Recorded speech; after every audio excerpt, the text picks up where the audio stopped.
The title of this conference is Broadband Meets Localism. This is the localism bit. This is the bit that you'll hear as much as there is to know about the localism bill, which probably will become an act during this year. For those who don't know me, my name is Ronnie Old. I'm chairman of the Commonwealth Irish Council Association. I just have to say something about the fire alarm. The fire alarm will be obvious if it goes off. It's a continuous noise. And what you must do is to go downstairs, out whatever door you can find using the emergency exits, and congregate outside the main door. Toilets, probably you've already found them. And there's coffee, but there's water at the back of the room if you feel the lights and refreshment. Now, I'm not going to say very much by way of introduction this afternoon. There are 3 speakers, and what I want to do is each speaker will not run into each other, but will follow on from each other without any break. And then we'll have a question and answer session. And at that question and answer session, I'd like Jocelyn Holland, and Lorraine Smart, whatever Lorraine is, to join us up here. We'll need a couple of chairs, extra chairs. And then we'll have a question and answer session before our workshops, which will be upstairs. And you'll have to move pretty quick as this morning, because we haven't got a lot of time in between sessions. Right, our first speaker this afternoon is John Stevenson, who tells me he's joined the big lawyers club in London called the House of Commons, or ex-councillors. He's also said there's just about as many ex-councillors as there are lawyers. John has been Member of Parliament not very long, since the last election, and is the MP for this constituency. The chap who came in this morning came in across the border. I gather he didn't tell John he was coming. So John is going to talk to you about the sort of national localism agenda type of thing. A bit about razzmatazz talk, I hope. It's all thoroughly infused about the subject of localism. We were going to have a speaker from the Department of Local Government to speak about the bill in detail. The bad news is I'm going to do that. So you're going to have me talking about the detail of the bill. But then things will look up again, and after that, Chris Hardman, who's the planning manager at Carlisle City Council, is going to talk about the localism bill as he sees it from a local planning authority point of view. I think it says that he's supposed to talk about Cumbria, but he told me that he wouldn't be taking the risk to talk about other districts. He'll just really find his remarks to Carlisle. Then we'll have, as I've said, a question and answer session. So without further ado, I'd like to ask John Stevenson to address the conference. Thank you very much, Ronnie. Good afternoon, ladies and gentlemen. Thank you for inviting me along this afternoon to talk about the localism bill, which I hope will be the start of a revival in local government and local affairs. It has been said for the last 30 years, Whitehall involvement in local government has been the art of looking for trouble, finding it everywhere, diagnosing it wrongly, and applying a suitable remedies. There's undoubtedly quite a lot of truth in that, and I genuinely hope that the new politics will have an opportunity to change that. It will become developing the art of acknowledging trouble when it exists, diagnosing that trouble correctly, and most importantly of all, ensuring the appropriate remedies are applied. This bill, I hope, is a start of achieving this goal. I do, however, accept that previous Conservative governments in the 80s and 90s were not particularly good advocates of local government and localism. They took many powers away and weakened local authorities and the opportunities for local people to participate in local affairs. And in turn, this created a situation where local politics, to a very large extent, became unfashionable and not viewed as being important or relevant to many people. Unfortunately, in the last decade, this lack of interest in local affairs has taken to a different level, whereby local authorities effectively became a department of Whitehall targets, ring fencing, regulation, and whitehall those best attitudes. I'm sure many of you have actually experienced this in your involvement. However, we do have a new government. The Conservative Party has moved on. It's far more in tune with the idea of localism, and of course our coalition partners, the Democrats, who, all credit to them, are and always have been strong advocates of local. We also have a local MP who believes in decentralisation. As a local councillor for 10 years, indeed I made reference to this agenda in my maiden speech. Do we have a bright future for local government and the concept of localism? We'll have to see. In any event, the Decentralisation and Localism Bill was introduced to the House of Commons on the 13th of September last year. We'll receive its second reading on Monday, and I hope we will be speaking in that debate, as I'm sure will be as well. It will then go to committee. Undoubtedly it will be amended in some way, but I suspect the bill will broadly remain intact. The bill itself is enormous. It consists of 405 pages, 208 clauses, 24 schedules. There are an estimated 142 powers granted to the Secretary of State, bring in regulations, give him order-making powers, introduce statutory guidance, prescribe requirements of local authorities. It is a huge piece of legislation. The bill does, however, raise a number of challenges both for local government and central government. This is a work in progress for central government. Will it learn to let go? Does it really need so many reserve powers? Will it create an environment where different decisions, different ideas, different policies are introduced in different parts of the country and accepted? It will also involve a cultural change at the centre, but also a cultural change at local government. Our local or indeed parish councils are the challenge. Local government may not be able to complain in the future about what the centre says and the leadership and direction from the centre. They will have to make decisions themselves and take responsibility. In my view, though, it is an interesting future for us all. As we're discussing the bill today, I suspect we went through all the clauses and schedules, etc. We'd easily be here for a week. Nevertheless, I thought it was important to concentrate on one or two aspects of the bill itself. First of all, governance and power. In the legislation, there's a power of general competence.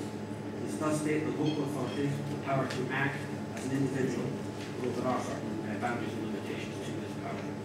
This is far-reaching, in my view, extremely broad. Also important, the powers granted in respect of tax, requirements for authorities to consult,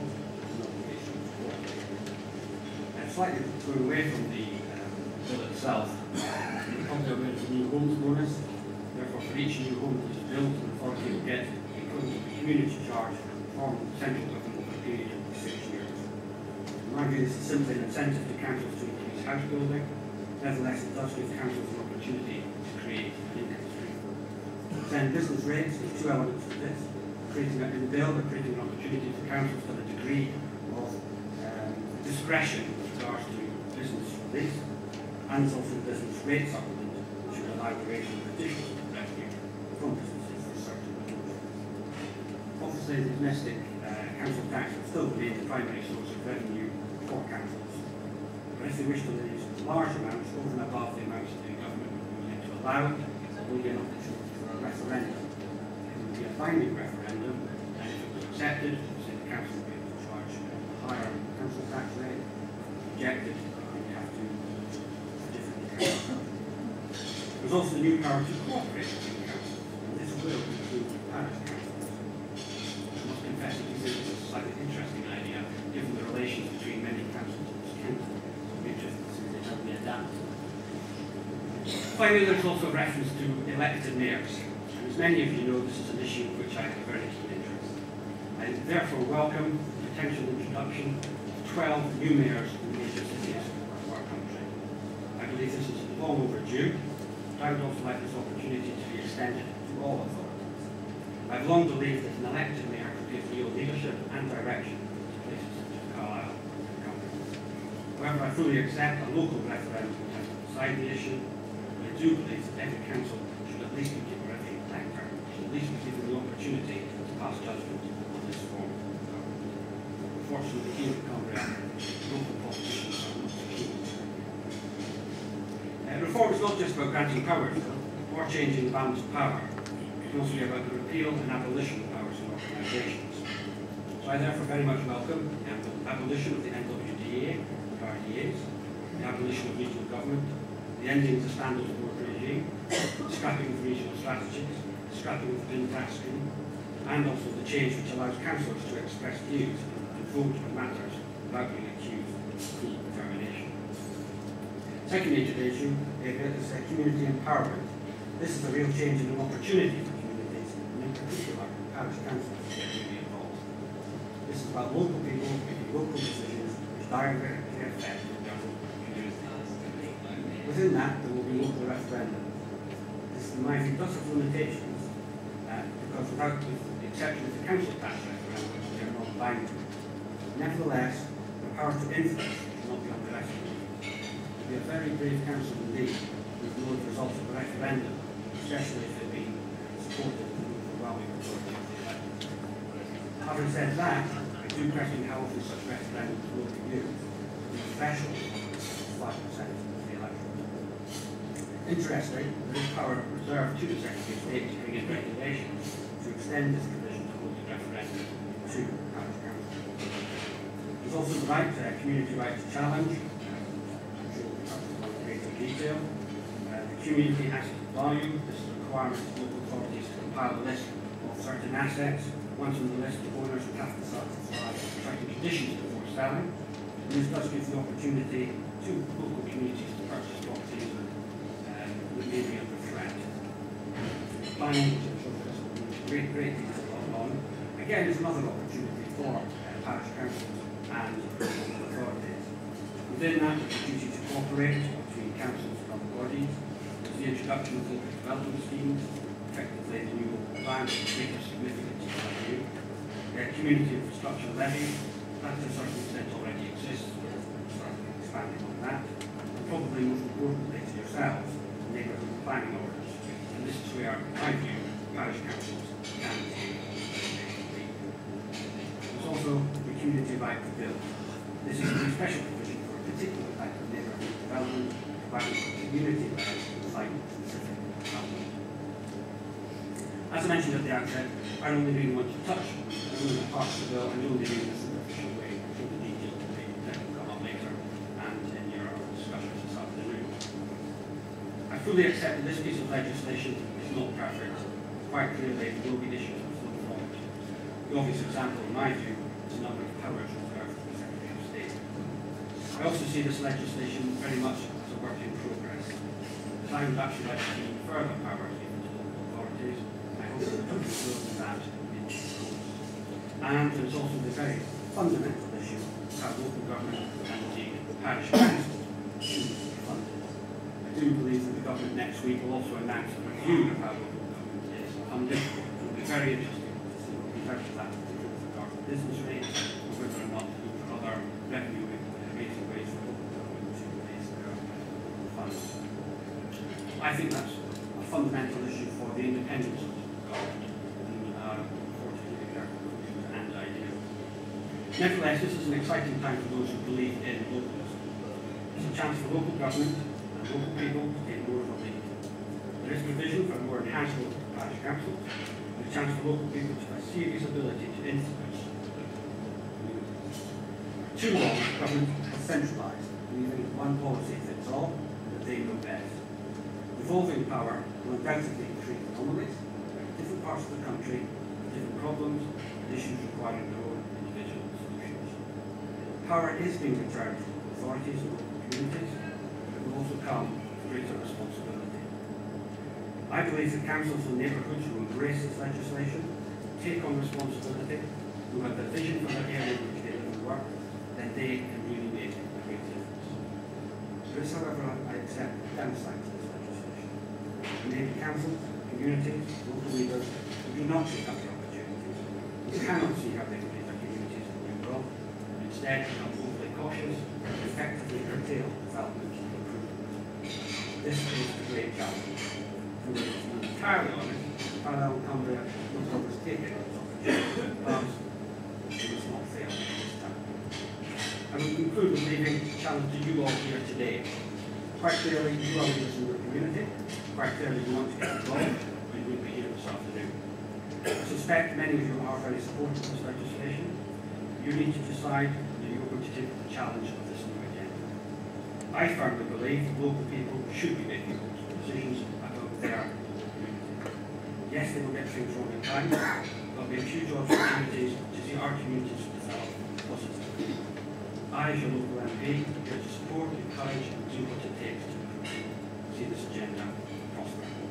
I hope you will all take up the challenge, embrace the new legislation, and in a few years' time reflect back and see improvements to your community. I will be there to support you wherever